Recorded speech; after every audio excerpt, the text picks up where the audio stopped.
Hi, this is my fourth TikTok recording on There Is Life After Death. And my name is Reverend Karen E. Herrick. I have a PhD in spiritual psychology. I'm a licensed clinical social worker in New Jersey and Nevada, and a licensed master social worker in New York State, and a certified alcohol and drug counselor in New Jersey, and an interfaith minister.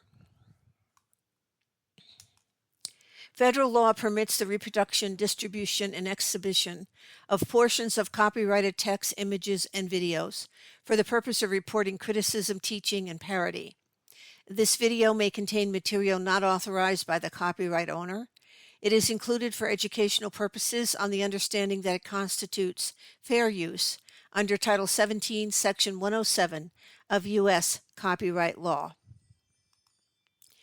And I'm going to start today talking to you about Raymond Moody, Moody, M-D.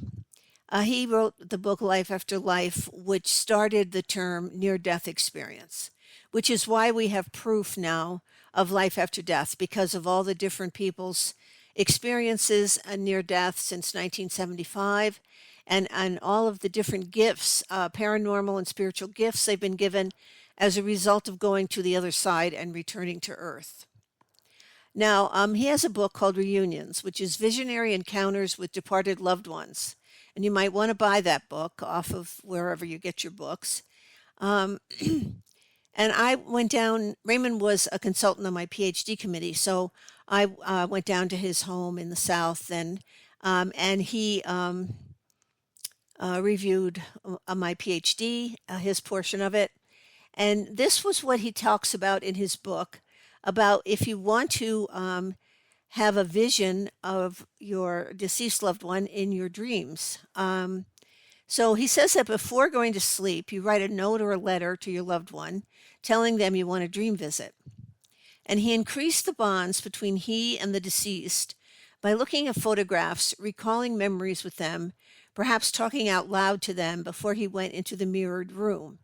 Now, in his attic in his house there, he had this attic room, with the sloping ceilings, and he had a huge mirror on one wall, and then it was red carpeted, so you could sit in on pillows on the carpet, and you could look up into the mirror. Now, having a mirror there when you're trying to talk to a deceased person is a good idea, because apparently it's easier for spirits to come into mirrors. Okay, now, other ways to induce communication with the deceased is use of psychedelic drugs, EMDR therapy, mirror gazing, and instrumental trance communication, which is on chapter 5 of the Emance Baruch book, 2023, on page 99, that I've talked about in my other TikToks.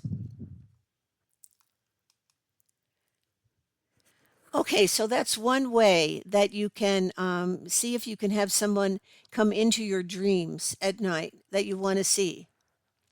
And if you keep having other visions in their dreams, then just keep writing to them. Because if you write to them, it shows more intent that you really want to hear from them. All right, now, news that the study of psychology usually does not teach therapists. Okay, so Carl G. Jung was a Swiss psychiatrist, 1875 to 1961. And as a psychology student, he visited a medium, which was his cousin, every Tuesday night for 2 years. This was the basis for his PhD thesis, which most psychology students don't realize. Now, Jung's mother had been psychic, and his grandfather, with his second wife, would talk to his so-called deceased first wife during lunch. So Jung became interested in these different levels of consciousness by watching these relatives. His father, who was a minister, also owned a book about spiritualism, which is a religion, and at that time, about 20% of Americans were spiritualists, which Jung read as a teenager. So 20% of Americans in the late 1800s and early 1900s were spiritualists, which is a religion which believes that we go to the other side and we become a spirit, and that the people on Earth and the spirits can maintain communication.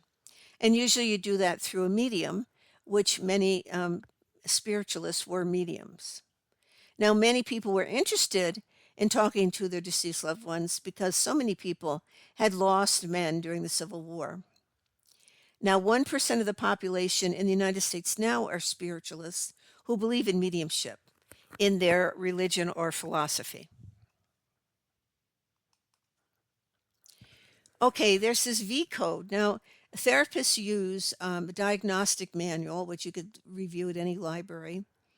And we have codes in there to use for insurance purposes. And so there is a V code 62.89 called Religious or Spiritual Problem. And it reads like below. This category can be used when the focus of clinical attention is a religious or spiritual problem. Examples include distressing experiences that involve loss or questioning of faith, problems associated with conversion to a new faith, or questioning of spiritual values that may not necessarily be related to an organized church or religious institution. Now, the creators of this V code presented a 35-page paper to the Committee on Religion of the American Psychiatric Association in 1993. We gave them all the literature reviews and statistics for mystical experiences and near-death experiences, but they decimated the definition. They allowed the word spiritual to be used and were uncomfortable enough having to accept this category, but they completely diluted the whole meat of the V code by dropping the words mystical and near-death. Now, I got that quote from Robert Turner, who was one of the creators of this V code, with the original paperwork into the APA. And I had an interview with him in 2005. Statistics at this time proving mystical and near-death experiences were that 30 to 40% of the populations in England and the United States were having these experiences. Now, this was in 1993. These stats were needed to put this code into the DSM in 1994 because at that time they had to have statistics in order to add a new diagnosis code into the diagnostic manual, which changes about every 5 to 6 years, depending on what therapists find in their offices. But these stats were not noted either. So therapists were not told that 30 to 40% of the population in England and the United States were having mystical and near-death experiences in 1993. And now it is 2025. And the stats currently are 40 to 50% of the people in the United States and Great Britain have some type of spiritual experience. Now, you could listen to my other TikToks 1 through 3 and get the definition of what is a spiritual experience. All right, so here is a book that I would like to promote, and it's written by Dr. Bruce Greyson, and it's called After. And Bruce Greyson has been a near-death experience researcher for many, many years, probably 30. And he said the most conclusive evidence for him came from research that measured oxygen levels in people during medical crises. And that research consistently showed that near-death experiences are associated either with increased oxygen levels or with levels the same as those of non-experiencers. All right. So what does that mean? That means if you go over to the other side, having a near death, that when they measuring your oxygen level as you're laying on a table, your oxygen level either increases or stays the same. No study has ever shown decreased levels of oxygen during near-death experiences. After, by Bruce Greyson, 2021, he published that book. 10% of people whose hearts stop in cardiac surgery have a near death. So other than Dr. Moody's book, this is another excellent book to read about near-death experiences if you want to really understand, and that would help you understand the Baruch book of 2023 by the APA that now said there is life after death. It's an altered state of consciousness. Okay, so why did I want you to know that your oxygen level either increases or stays the same in a near death. All right, now this is an illustration from Egyptian lore um, and could explain about the after research. The physical body could be giving the near deathers oxygen while they're in space. So the physical body is laying on the bed, right? The person having the near death. And they go on the other side in their spiritual body, which I explain in TikToks 1 through 3. Now, this would be called a clairvoyant process, right? One would need to be clairvoyant to see this cord coming from someone's abdomen up into the spiritual body, giving them the oxygen. But I believe from my research that that is what happens. And that's how you're kept alive. Now, we know that the silver cord in the Bible, it says that you are kept alive by the silver cord when you leave your body, okay? And they don't call it the silver cord, they say the cord. But it's known in other literature as the silver cord. So this cord could be keeping the oxygen level smooth or a bit higher while they're in the fourth dimension, proving there is a vagus nerve, silver cord, both intertwined and looking like a rope. All right, so that's just a new fun fact, which I've given you quite a few fun facts, I think, to understand this process. All right, now we're going to go on. One of the things that Barusa Mance in this 2023 book by the APA states is that we need to know more about past lives and reincarnation. Now, why would you need to know that? Basically because when people go over to the other side, they have a review of their life, usually, from the time they're born till they die here on Earth. But they also have a review of past lives, even if they don't believe in reincarnation. So then when they come back, they believe in reincarnation because they've also seen that video on those lives that they lived. So past life reincarnation believes that the life force of the physical body does not die. The soul lives on in the etheric world for a period of time. It wants to be a spirit and then is reborn on Earth. Now, the basic idea that the soul requires many cycles of experience on Earth that all carry many kinds of emotional and intellectual experiences to teach a variety of lessons until the soul is perfected. Now, Carl Jung believed it took more than one life to develop a soul, and that makes sense. Now, Baruch from the 2023 book states that reincarnation can be defined as a transmigration of a psychological being from one embodiment to another. He discusses in his book the work of Ian Stevenson of the University of Virginia in Stevenson's book, Reincarnation in Biology in 1997, in which he recorded 225 cases with birthmarks, birth defects, and other congenital abnormalities that linked a case subject who was alive to the deceased person. And Stevenson and his summer months would travel to India, where they do believe in reincarnation, and this is where he did most of his studies. Baruch points out in pages 167 to 168 that many near-death experiencers in their life review see other lives that they have lived, and this has increased their belief in reincarnation. Important regarding near-death experiences, they are not byproducts of brain activity, but consciousness functioning somehow on its own. And then the number 2 point that he makes is there is a hybrid knowledge and perception quality where the psyche appears to have mind sight. The psyche can see with some combination of perception and knowledge, not necessarily through their eyes, and some describe it as seeing with the whole body, and some describe it as seeing with their soul. Okay, now here's another author that I have read, and he makes past life therapy and past lives very simple. And his name is Dr. Brian Weiss, who's a Florida therapist. And he put an adult child of an alcoholic under hypnosis and asked her to go to the origin of the original problem. And she recalled being in a cave in prehistoric times where she and others were victims of a fire with the cave being blocked, and she died there. Her fear now in this life, when she was seeing Dr. Weiss, who would put people under hypnosis, was of elevators.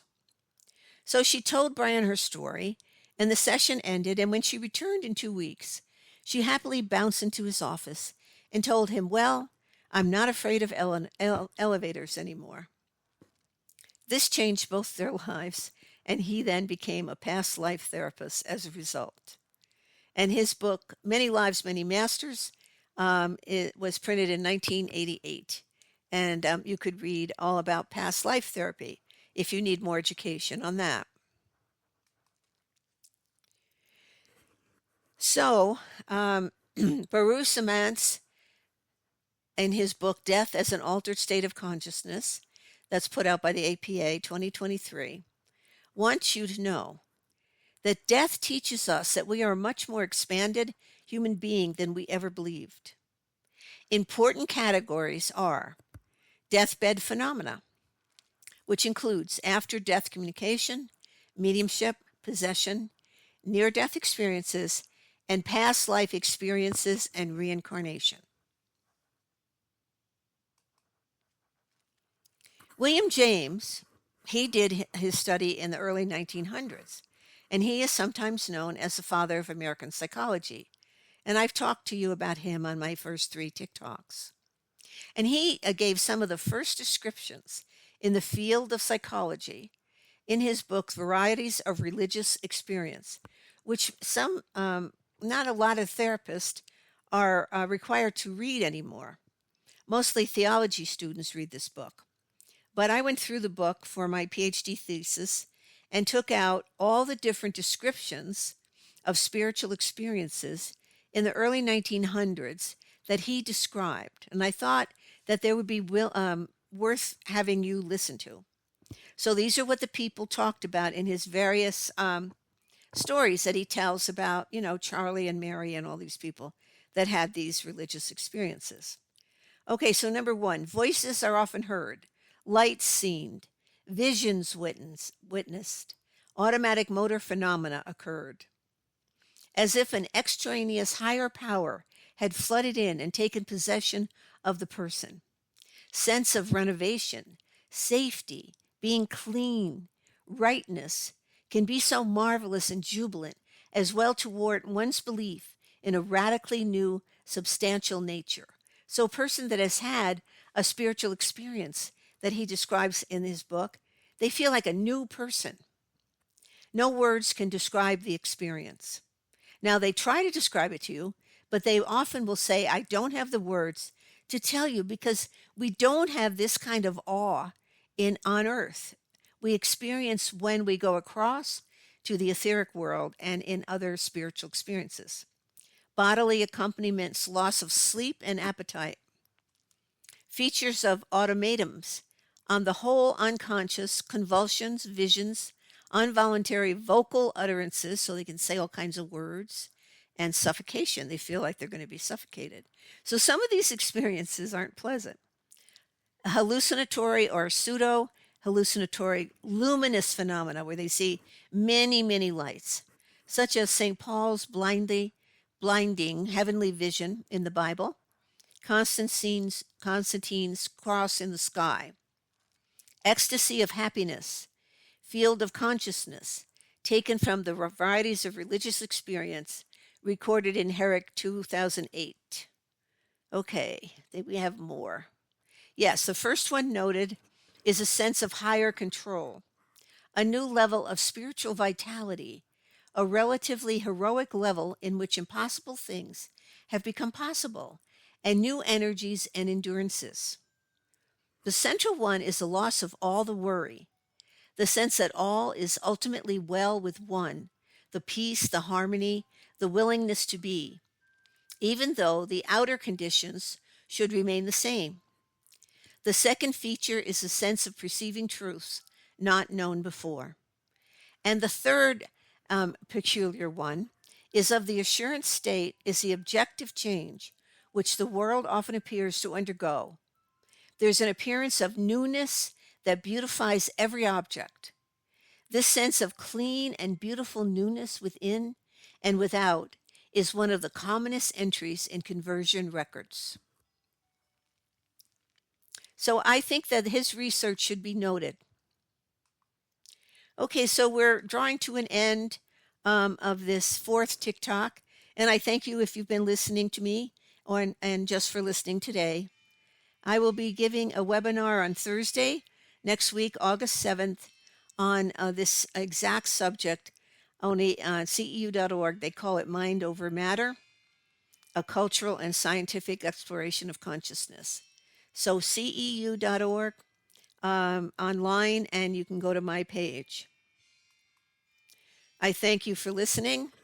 My contact information is Karen at KarenHerrick.com. I have a YouTube channel, www.youtube.com, Karen Herrick Live. My website is being switched, and by next week it will have a new name. And thank you again so much for listening to these TikTok conversations. Have a wonderful day.